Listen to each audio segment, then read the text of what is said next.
Ahora pasamos a estudiar el tema estelar de esta segunda sección del curso, el cual es el control de congestión en TCP. Hemos visto en videos precedentes las condiciones que provocan dicho fenómeno.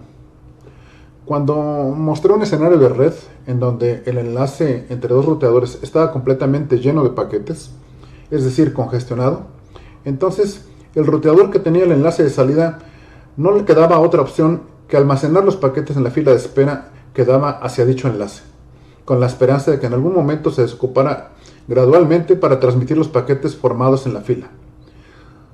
Si un paquete llega a una fila de espera llena, este se perderá. Aquí vamos a estudiar las condiciones en las cuales TCP gestiona dicho fenómeno, el cual es la congestión.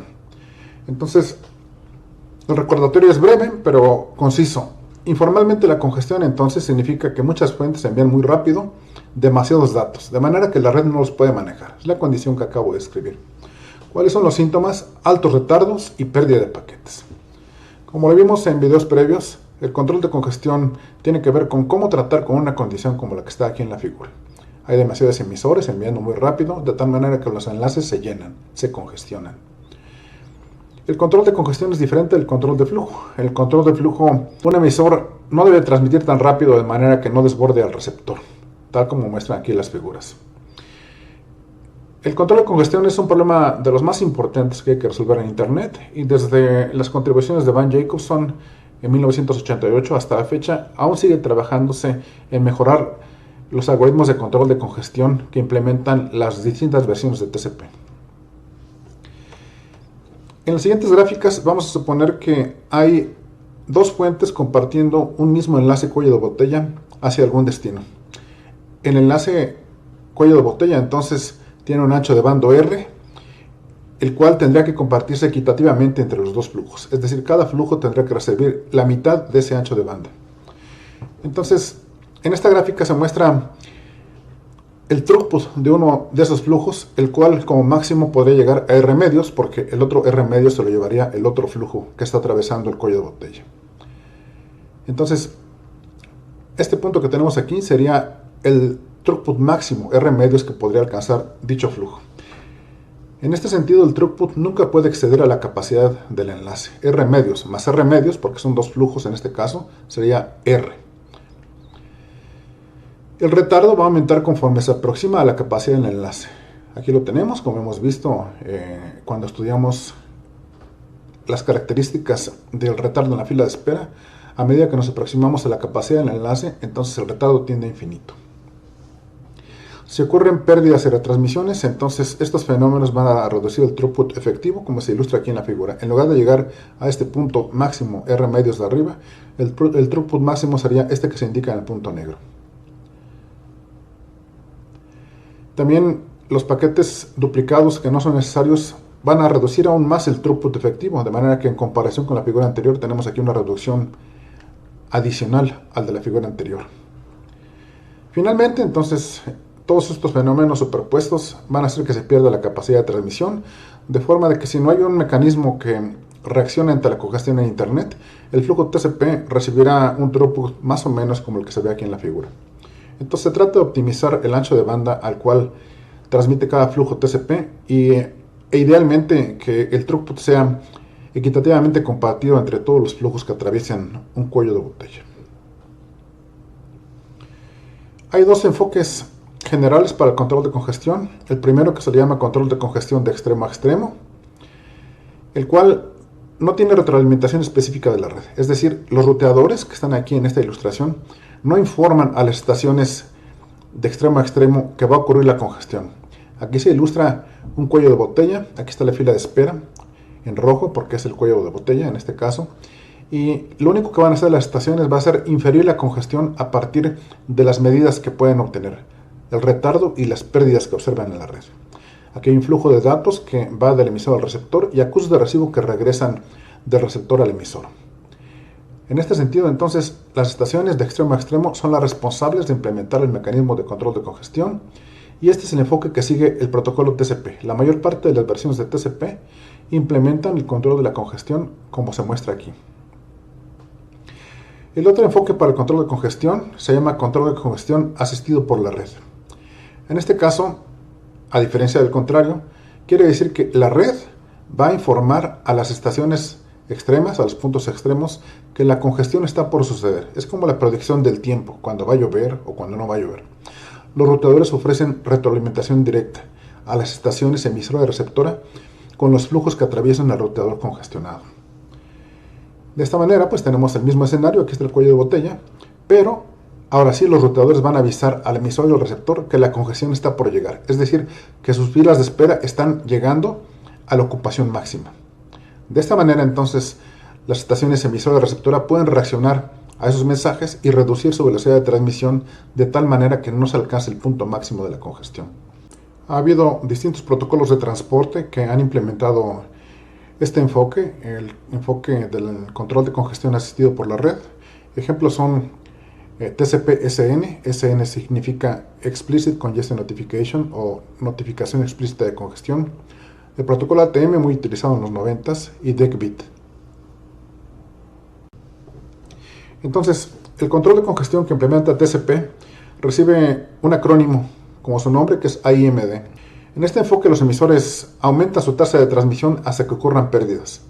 Si ocurren pérdidas, es decir, si alcanza la congestión, disminuyen la velocidad de transmisión. Esta gráfica ayuda a ilustrar en qué consiste el mecanismo AIMD. En el eje de las X tenemos el tiempo, es decir, las vueltas de transmisión en términos de los acusos de recibo. Y en el eje de las Y tenemos la tasa de envío del emisor. Se trata entonces de que el emisor aumente su velocidad de transmisión hasta encontrar la congestión, como es aquí en este pico, y una vez que encuentra la congestión, disminuirla. Notablemente, las mayores versiones de TCP disminuyen su ventana de transmisión a la mitad. Este es el comportamiento de la ventana de transmisión de TCP. En la etapa estacionaria, entonces, el control de congestión en TCP tiene un comportamiento como el que se muestra en pantalla, una gráfica de diente de sierra, a 100 picos. La velocidad aumenta, se encuentra congestión, entonces se disminuye la ventana de transmisión hasta la mitad de su valor, aumenta otra vez hasta alcanzar la congestión, una vez que se alcanza la congestión se disminuye y así continúa el proceso. Se llama AIMD porque las siglas AI significan Additive Increase, en inglés, incremento aditivo, que tienen que ver con la etapa de crecimiento de la ventana. Se incrementa 1 a 1 el tamaño de la ventana de congestión. Las siglas MD significan Multiplicative Decrease o decremento multiplicativo, que tienen que ver cuando se disminuye el tamaño de la ventana de congestión a la mitad. Entonces, el comportamiento AIMD, el mecanismo que implementa TCP, es una gráfica en forma de diente de sierra que sirve para inferir el ancho de banda de la red. Decrementar el tamaño de la ventana significa reducir la velocidad de transmisión. Se decrementa el tamaño de la ventana una vez que el protocolo TCP encuentra la congestión. La congestión para TCP es uno de dos eventos, o bien un triple acuse de recibo duplicado, o bien un timeout. Surgieron dos versiones después de los cambios que hizo Jacobson al protocolo TCP. La primera versión de estas, cronológicamente, es TCP-Tahoe, y la segunda versión es TCP-Rhino. TCP-Tahoe es una versión conservadora, por así decir, con respecto de la congestión. Para cualquiera de los dos eventos, triple acuse de recibo duplicado y timeout, TCP-Tahoe va a reducir su ventana de congestión a un segmento. En cambio, TCP-Rhino va a ser un protocolo más agresivo. Va a distinguir estos dos eventos, triple acuse de recibo duplicado y timeout, de manera que va a reaccionar distinto a ellos. El triple acuse de recibo duplicado es considerado por TCP-Rhino un evento de congestión no tan grave, de tal manera que TCP-Rhino divide a la mitad, vamos a ver, más 3 la ventana de congestión luego de que sucede este evento. En cambio, si sucede un timeout, TCP-Rhino va a disminuir siempre su ventana hasta el mínimo posible, un segmento, y entonces después va a continuar en etapas slow start. ¿Por qué se ha escogido el mecanismo AIMD para el control de la ventana de congestión en TCP? AIMD es un algoritmo distribuido. Distribuido significa que todos los protocolos TCP tendrían que implementar este algoritmo. Es asíncrono y ha mostrado que optimiza las velocidades de flujos congestionados en toda la red. Además tiene propiedades de estabilidad. Entonces se ha demostrado teóricamente de que si todos los flujos TCP implementan este comportamiento AIMD, entonces a la larga cada flujo obtendría su parte proporcional del ancho de banda en el cuello de botella, lo cual es magnífico. Significa que TCP se ha diseñado con un comportamiento equitativo. Dos funciones entonces regulan la velocidad de transmisión de TCP. La primera, que es llamada slow start o inicio lento, que es con la cual inicia un flujo TCP después del establecimiento de la conexión. Esta figura entonces va a ilustrar cómo se comporta TCP en la etapa de slow start o de inicio lento. Al comienzo entonces la fuente envía un segmento y espera el acuse de recibo correspondiente. Es decir, TCP funciona inicialmente en modo stop and wait. Después de que se ha recibido ese acuse de recibo, se duplica el valor de la ventana, se envían dos segmentos, se reciben los correspondientes acuses de recibo, se duplica la ventana ahora a 4, se reciben los correspondientes acuses de recibo y se doblaría a 8, a 16, a 32, hasta alcanzar cierto límite. Ese límite se conoce como el umbral de slow start o el umbral de inicio lento. Entonces, de esta manera, la velocidad inicial es lenta, pero vemos que crece exponencialmente rápido porque la ventana de transmisión, la ventana de congestión, se va duplicando a cada vuelta de transmisión. Esto va a suceder hasta alcanzar un límite, insisto, que se llama umbral de slow start. Entonces, ¿en qué momento se pasa de slow start a la siguiente etapa de comportamiento de la ventana que se llama congestion avoidance o en español evasión de la congestión? ¿Cuándo se debe pasar de crecimiento exponencial, o sea, de slow start, a lineal, o sea, a congestion avoidance? Y eso sucede cuando la ventana de congestión, que normalmente se escribe como CWND para una variable de programación, alcanza un umbral. Este umbral se llama SS-Dredge o umbral de slow start. En esta figura, entonces vemos que la ventana de TCP comienza con un segmento, como lo vimos, comienza en slow start, se duplica a cada vuelta de transmisión, 2, 4, 8, y en este momento deja de crecer la ventana exponencialmente. ¿Por qué? Porque la ventana alcanzó un umbral, un límite, que se llama umbral de slow start. Aquí está señalado con la línea semioculta. Es en este momento cuando se detiene la etapa de crecimiento exponencial y ahora se pasa a una etapa de crecimiento lineal, de 1 en 1. A la siguiente vuelta se crece de 8 a 9, 9 a 10, 10 a 11, 11 a 12, y en este momento se detecta congestión. En función de la versión de TCP se va a reaccionar de una o de otra manera. Entonces, en este momento se detecta pérdida. La gráfica azul muestra el comportamiento de TCP-Tahoe, el cual mencionaba que es una versión conservadora de TCP. No importa si la pérdida es debida a un triple acuse de recibo duplicado o bien a un timeout, siempre TCP-Tahoe, después de un evento de congestión, va a reducir su ventana al valor mínimo de 1 y va a retomar su crecimiento en la etapa de slow start. Entonces voy a explicar primero esta gráfica azul. Existe la pérdida. A la siguiente vuelta se reduce la ventana a 1, luego estamos en etapa ahora de slow start, a 2, a 4 y luego llega hasta 6. ¿Por qué hasta 6? Porque después de un evento de congestión, el umbral de slow start también se actualiza. Se actualiza a un valor igual a la mitad de la ventana de congestión. Aquí valía 12, y entonces vemos cómo en la siguiente instancia el umbral de slow start vale ahora 6, 12 entre 2 a 6. Ya, así se va a mantener hasta el siguiente evento de congestión. Vemos entonces que la ventana en la gráfica azul alcanza el valor de 6 y después de eso sigue creciendo, pero ahora linealmente, porque ha alcanzado el umbral. Pasa ahora a la etapa de congestion avoidance. Entonces de aquí vamos a extraer que la etapa de slow start o de inicio lento es una etapa de crecimiento exponencial de la ventana. Aquí vemos una etapa y aquí vemos otra etapa. Ahora voy a pasar la gráfica negra. Después del evento de congestión, igual sucede con TCP-Rhino. El umbral de slow start se reduce a la mitad del valor de la ventana que tenía durante el evento de la congestión, cuando se detectó. La ventana valía 12, entonces el umbral de slow start también para TCP-Rhino se reduce a la mitad del valor de la ventana, o sea, a 6. Pero ahora, en este caso, la pérdida fue por un triple acuse de recibo duplicado. En este ejemplo se ilustra que la ventana se reduce a la mitad. Vamos a ver que un RFC recomienda que la ventana se reduzca a la mitad más 3, como lo veremos en el siguiente ejemplo.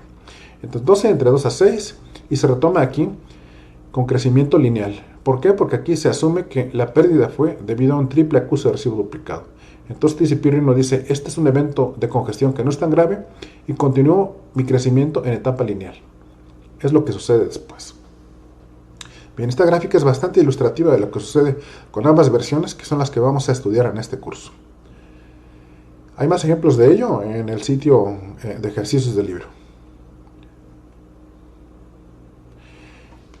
Ahora voy a describir solamente, y en la parte de ejercicios en los videos voy a ilustrar también la respuesta a este problema. Este es el problema 40 del capítulo 3 del libro, en donde se nos muestra una gráfica que ilustra la dinámica de la ventana de congestión de TCP.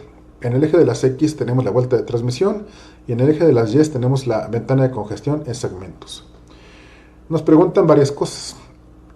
Suponiendo que esta gráfica corresponde a TCP/Reno, identifique los intervalos en los que opera Slow Start. Misma pregunta para Congestion Avoidance. Inciso C.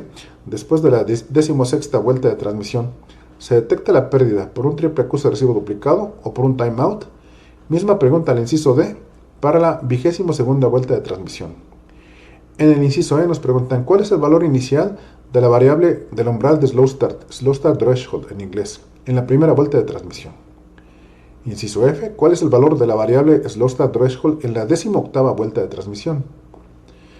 Luego en el inciso G nos preguntan ¿cuál es el valor del umbral en la 24ª vuelta de transmisión?